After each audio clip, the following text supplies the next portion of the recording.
Second part is the publication. Freedom of speech we have seen, publication. It confers immunity from liability as regards speeches in state legislature and with regard to publication thereof. So whatever they have uttered should not be published. The protection does not extend to publication made by a private person without the authority of a house. He can be prosecuted if a private person publishes without the authority of the house. An editor of a newspaper was held guilty of committing contempt of court for publishing the statement of the house.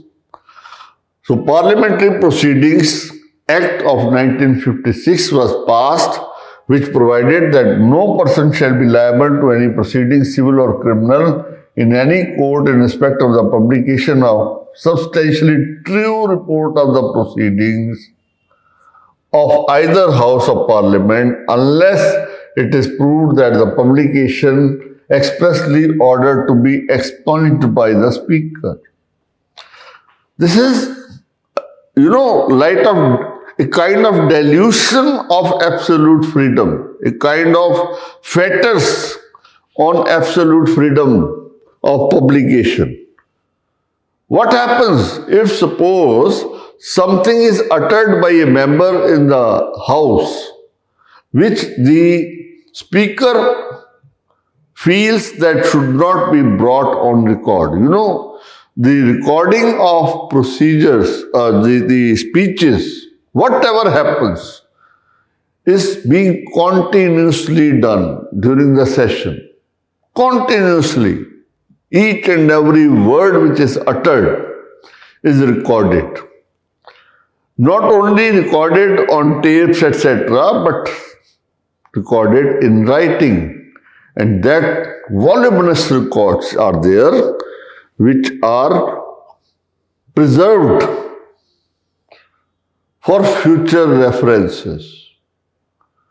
But if the Speaker feels that these words are not to be recorded, either they are irrelevant or they are unparliamentary, there are personal attacks on each other, or there are certain things which the Speaker feels are going against the rules of procedure, that part can be expunged. Expunged means not to be recorded. This should not be published.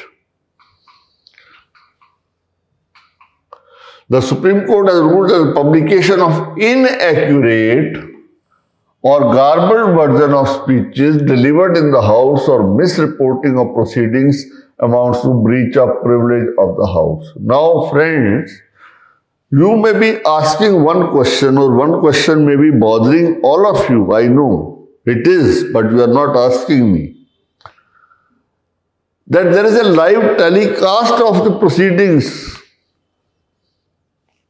by either the Lok Sabha channel or the Rajya Sabha channel. What about that? That is permitted by the chair under the rules, number one.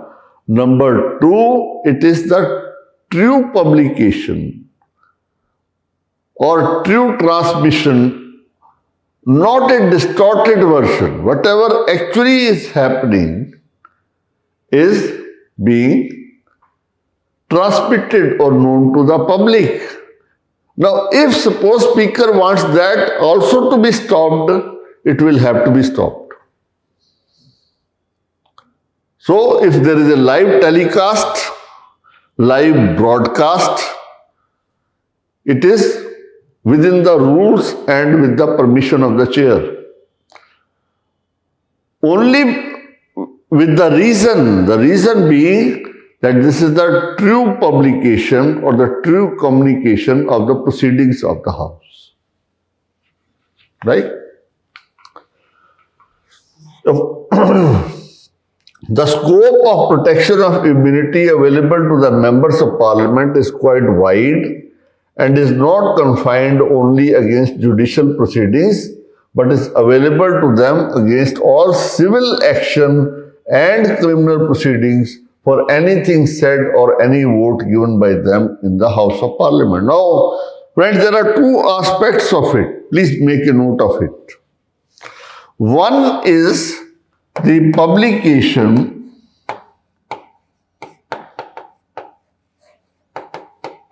which is permitted of the true version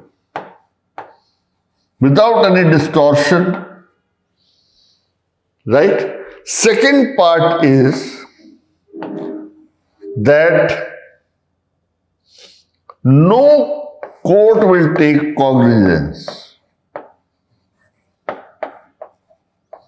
That means, ठीक है, आपने, the fellow has spoken something which may not be true, which may be an allegation, a wild allegation, which normally happens within the legislatures.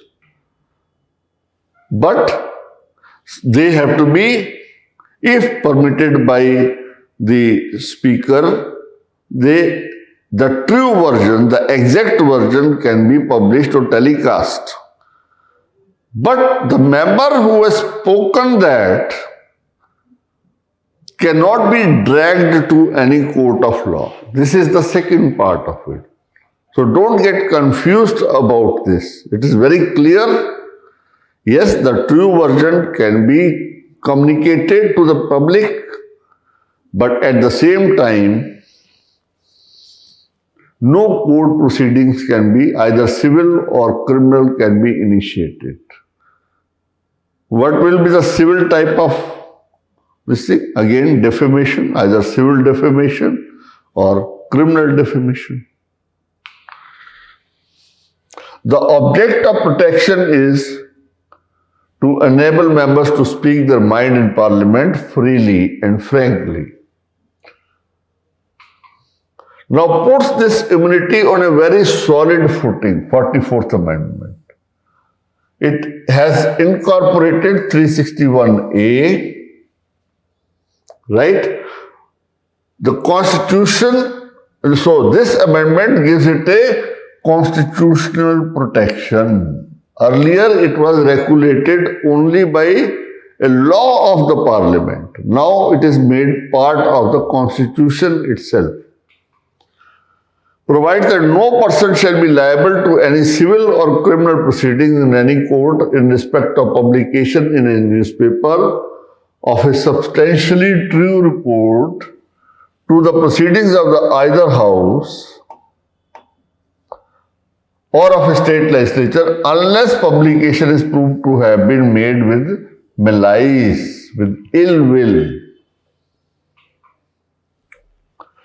This immunity will also apply to broadcast by means of wireless. This will, however, not apply to the publication of any report of a secret sitting of a house. Sometimes the secret sittings are held where nobody else is permitted except the members permitted by the chair.